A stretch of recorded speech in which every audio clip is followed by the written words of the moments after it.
Welcome back to the deep dive. Now, if you're a serious real estate investor, maybe self-employed, or, just someone looking for that high-efficiency shortcut to understanding finance, well, you are definitely in the right place. Yeah. Today, we are tackling a financial product that's really changing the game for scaling portfolios. It's the debt service coverage ratio loan, or DSCR investor cash flow loan.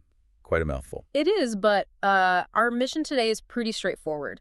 Figure out how this tool lets investors just sidestep all the usual underwriting stuff. We mean no W-2s, no tax returns, forget employment verification. Right. And instead finance properties, sometimes big ones, up to $3 million each, based only on whether the property itself makes money. Okay, that sounds almost too good to be true. It's like a complete flip of the usual script. It really is a total reversal. So let's unpack that right away.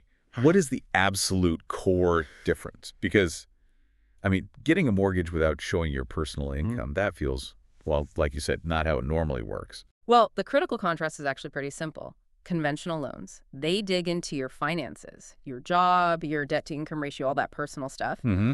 The DSCR loan, which is a type of non-qualified mortgage or non-QM, it just doesn't care about that. It focuses entirely, laser-like, on the property's ability to cover its own debt through rent. So the lender's basically saying, look, we don't really mind how you make money as long as this building pays its bills. That's exactly it. The asset itself is what's being underwritten. Like it's its own little business unit. Precisely. And it's specifically for investment properties. Think long-term rentals, maybe small multifamily units, even things like Airbnb short-term rentals or condotels. Basically anywhere the main goal is generating cash flow, not your own house. Okay, that makes sense. So that brings us straight to the name itself, DSCR, debt service coverage ratio. If the property has to qualify itself, what's the test? What is this ratio measuring? Right, the DSCR. That's the key number.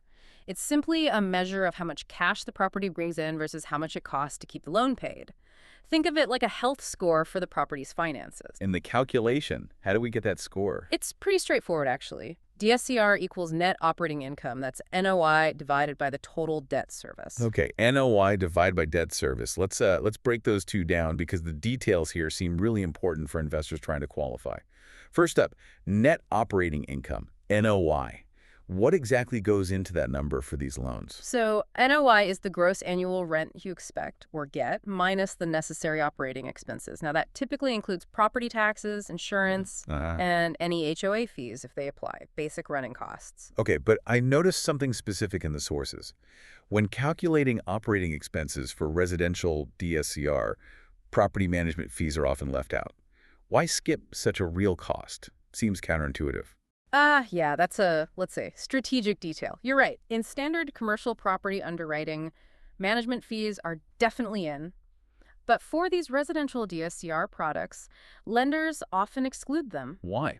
It helps the numbers look better, frankly. It boosts the calculated NOI, making it easier for the property and thus the investor to hit that qualifying DSCR target. Huh.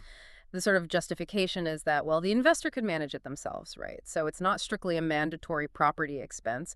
It's a little lever they pull to make the loan work for more people. That's actually huge. So the NOI used for qualifying might be a bit, let's say, optimistic compared to the real bottom line after management. Okay. So that's the top number. What about the bottom number? Total debt service. That's the all-in cost of the mortgage payment, often called PITAA. That stands for principal, interest, taxes, insurance, and again, any HOA dues. It's the total monthly amount the property needs to cough up to cover the loan and related escrow items. Right, PITAA. Makes sense. So income, NOI, divided by the total payment, PITAA, gives you the ratio. Yeah. If NOI exactly equals PITAA, the DSCR is 1.0, break even. But lenders don't like break even, do they? What's the magic number they're looking for? Exactly. 1.0 is cutting it too fine. Most lenders, and the sources really back this up, strongly prefer a DSCR of 1.25 or higher. So 25% more income than debt payment. Yeah, that 25% buffer gives them comfort. It means there's some wiggle room if vacancies pop up or expenses are a bit higher than expected. That 1.25 is often the key to getting the best loan terms, lowest rates. But wait a second. What if I find an amazing property, but the numbers only get me to, say, a 1.0 DSCR? Or maybe even slightly under? Am I just out? Or do I just pay a penalty? That's a really good point. It's not always a hard no. Underwriting has flexibility. If your DSCR is lower, maybe 1.0, or I've even seen some lenders dip down to 0.75 in certain cases, you might still get the loan. but you'll pay for it. Definitely. The lender sees more risk in that property barely covering itself, so they'll compensate.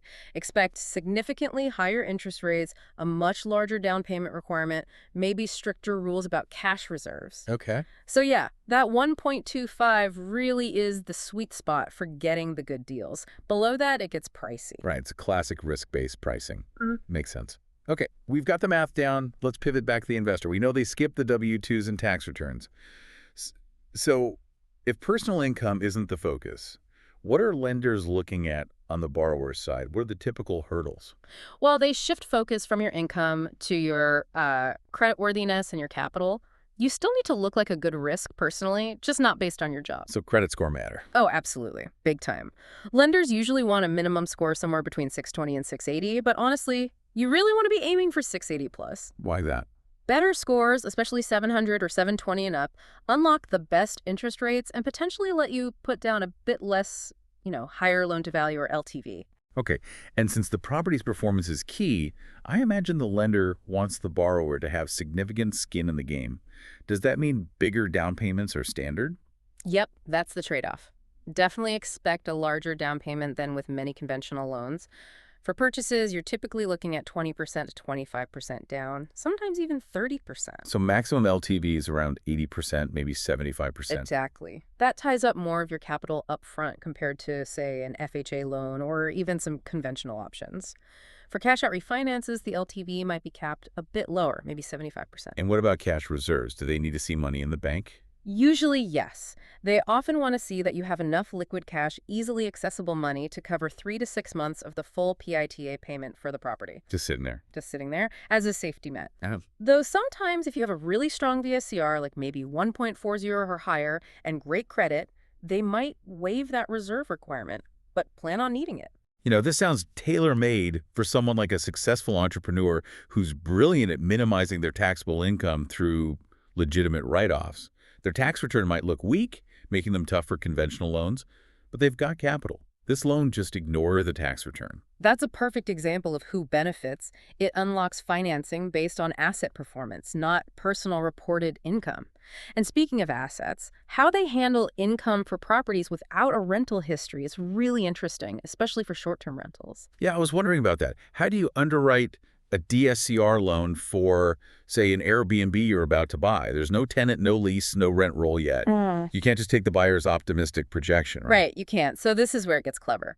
Since there's no actual income history on that specific property, lenders rely on professional third-party market data. Ow. They'll order an appraisal, but it's a special kind. It includes a rental schedule or income analysis section. The appraiser uses data from services like AirDNA, VRBO market reports, things like that, to determine a realistic projected income based on comparable short-term rentals in that exact area. They look at average occupancy rates, average nightly rates for similar properties. Wow. So they're basically underwriting based on market potential derived from data, not just existing leases. That's powerful for moving into new markets or strategies. It is. It allows investors to buy based on future potential, which really speeds up growth. And speaking of growth, this is probably the single biggest advantage for serious investors looking to scale up. Okay, lay it on me. Think about traditional loans like from Fannie Mae or Freddie Mac. They usually cap you at financing, 10 properties? Right, the 10 property limit. It's a known ceiling. Well, with DSCR loans, there is no limit on the total number of properties you can finance. No limit at all. None imposed by the loan program itself. You can finance your 11th property, your 20th, your 50th. As long as each new property meets the DSCR requirement and you meet the credit and down payment standards for that loan, you can keep going. Up to that, say, $3 million per property cap some lenders have. That's how you build a massive portfolio quickly. You're not constrained by those old agency rules. Exactly. It's built for scale. And I'm guessing, given this is for investors, they allow you to hold the property in an LLC for liability protection. Oh, absolutely. That's almost expected. The properties have to be investment properties, 1 to 4 unit residential, strictly non-owner occupied. But yes, holding them in an LLC is very common and generally encouraged. It's a key feature for sophisticated investors. Okay, we've covered a lot of ground. The mechanics, the flexibility, the scale. This feels like a good time to pull it all together. Let's talk pros and cons.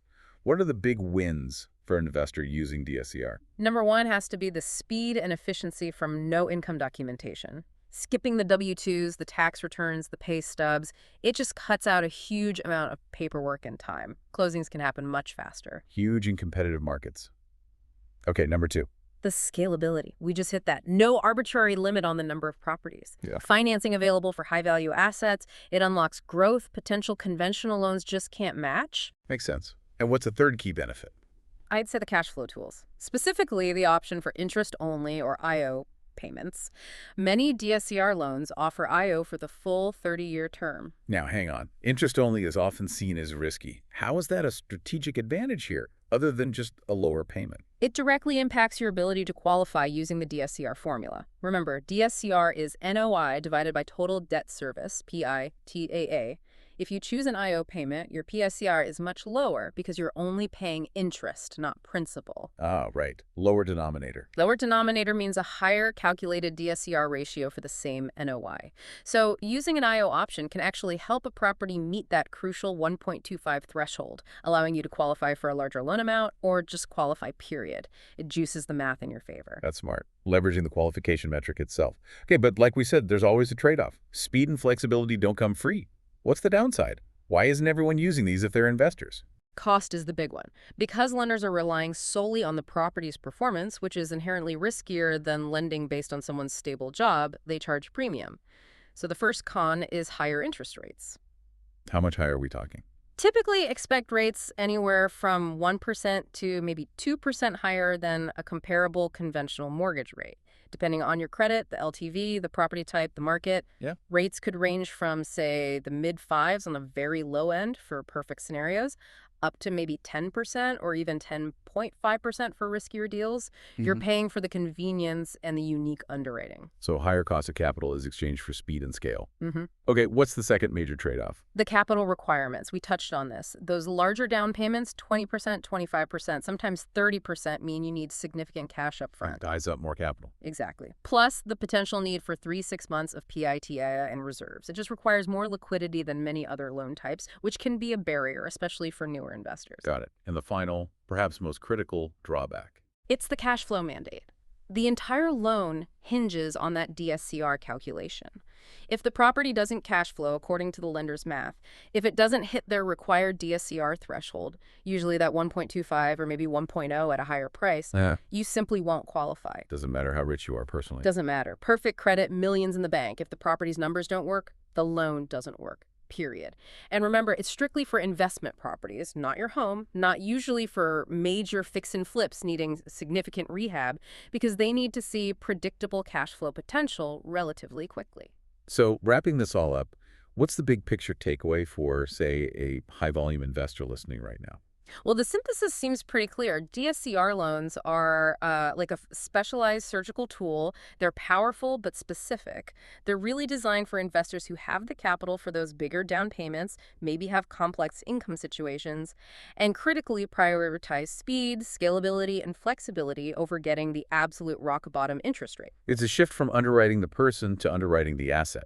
Exactly. It's asset-based lending for residential investment property. And while the sources mentioned beginners can use them, it sounds like the financial hurdles, the down payment, the reserves, the need for the property to perform immediately probably make it better suited for investors with a bit more experience, someone who really knows how to find and analyze a cash-flowing deal.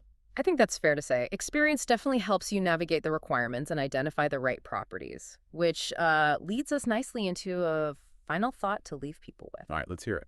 Given that these loans hinge entirely on the property's projected performance, even using market data for short-term rentals, and given that there's no cap on how many properties one investor can accumulate using this method, what are the potential ripple effects? How might this rapid asset-focused expansion capability, available to individual investors at scale, impact local housing markets? Especially thinking about affordability and the balance between long-term housing and short-term rentals in popular areas. That's a heavy question. Essentially allowing potentially unlimited data-driven purchasing power concentrated in individual hands. Definitely something to chew on. It's a dynamic worth watching as you plan your own investment strategy. Absolutely. A fascinating look at a powerful tool. Thanks for breaking down DSCR loans for us today. My pleasure. Good discussion. We'll catch you on the next Deep Dive.